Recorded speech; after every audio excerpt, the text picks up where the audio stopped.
حضرت سید محمد بن سلیمان جزولی رحمت الله علیه یو ډیر غټ بزرګ تیر شوی دی جی د یو ځل چرته تلو چې د مونس ټایم پې راغو جی یو بل وطن له تلو چې هلته پې د مونس ټایم راغو ګیر چاپېره یې وکتل چې د وضو دپاره د اودس چرندام دپاره یو کوې یو لیدو جی کوې له چې ورغلی دی نو کوې سره څه لوټه څه باډوله نه وه چې ده پې اوبه د کوې نه راوچتې کړې وې جی دی حیران ودرېدو چې زه به اوس دې کوې نه اوبه څنګه راوچتم دا واقعه لږه په غور او فکر باندې وورئ جی دا واقعه به ستاسو عقل حیران کی په دې واقعه کې به تاسو له د درود شریف فضایل هم معلوم شي چې درود شریف څومره غټ طاقت لري نو په دې وجه باندې دا ویډیو خپل هم مکمل وګورئ او د ثواب په نیت باندې خپل ملګرو سره شریک کړئ څه ټایم چې کوې له ورغو کوې نه اوبه راویستې هغې سره لوټه نه وه څه بالټۍ ورسره نه وه چې ده ترې اوبه راویښ کې وي هغې سره ولاړو چې دې کې یو وړه ماشومه راغله ماشومې ته یې وی ماشومې ته تپوس وکړو چې انکل چاچا ته څه دپاره ولاړې نو ده ورله وویل چې دغه رنګ زه مونځ کومه خو دې کوې نه اوبه راوباسم خو شته نه چې راوباسم پې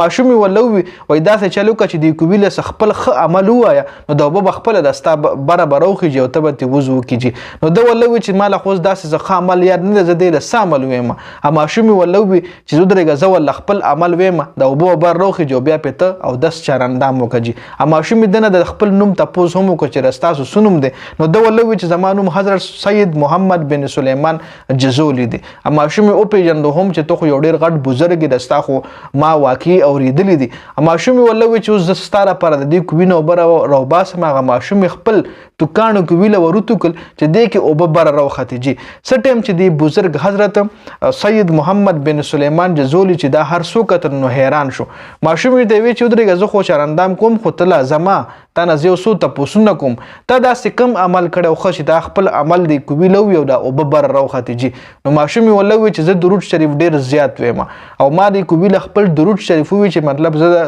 ما کې دا عادت ډېر زیات دی درود شریف ډېر ویم زما د درود شریف په وجه باندې دا اوبه بر راوختې جي دې بزرګ چې دا واقعه واورېده د دې ماشومې دا حال یې وکتو نو د ځان سره اراده وکړه چې زه کله دې ځای نه فارغ شم او خپل وطن ته لاړ شم نو زه به د درود شریف په فضایل باندې کتاب لیکم جي بیا چې کله دې خپل وطن ته واپس راغو نو په درود شریف په فضایل باندې کتاب هم لیکلی و جي چې دغه کتاب نوم دلایل الخیرات دغه کتاب نوم دلایل الخیرات نوم جي دغه کتاب جي ښه بیا ده چې کله کتاب ولیکلو هغې نه پس د خپله هم د درود شریف ورد ډېر زیات شروع کړو جي درود شریف په ده ډېر زیات وي او کله چې بیا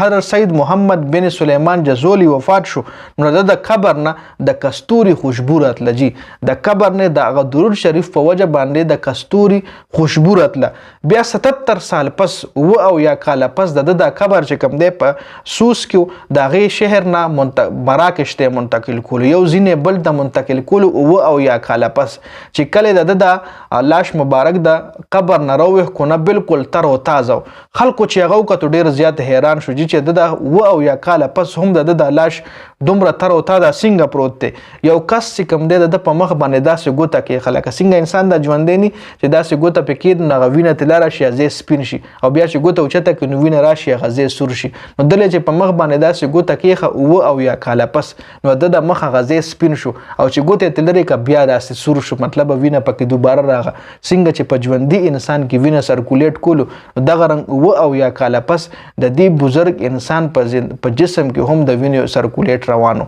لکه دومره د درود شریف خاصیت دی دومره د درود شریف فضایل دي جي دا واقعه چې ما واورېده زه خپله هم ډېر زیات حیران کړم اور مونږ ټولو له پکار چې درود شریف وایو ځکه درود شریف فضایل ډېر زیات دي او کم سړي له چې هم د درود شریف انعام میلاو شوی دی علامه اقبال هم درود شریف یو ډېر غټ اماونټ سره ویلی او د هغې انعام هغه له په دې دنیا باندې هم میلاو شوی او په هغه دنیا باندې به له هم میلاو شوي نو کوشش به کوو انشاءالله دې واقعه کې صرف اور صرف پیغام مې تاسو له دا ډیلیور کولو چې انشاءالله کوشش به کوو چې درود شریف ورد ضرور کوو اور خپل یو عادت جوړ کو هر مونځ نه پس یو انسان اووه ځله وایي په خپل ځای ناست په درود شریف څه ټایم لګي هېڅ ټایم پې نه لګي نو چې یو انسان یو اووه ځله د هر مونځ نه پس وایي نو تقریبا دغه 35-40 ځله خو تاسو روزانه صرف د مونځ نه پس هم ویلی شئ او هغې نه علاوه که نور هم ورد کولی شئ نو ویل ان ګډ نو صرف د دې واقعي مقصد صرف دا چې کوشش به کوو انشاءالله درود شریف روزانه وایو جي د ویډیو کتلو زیاته مننه والسلام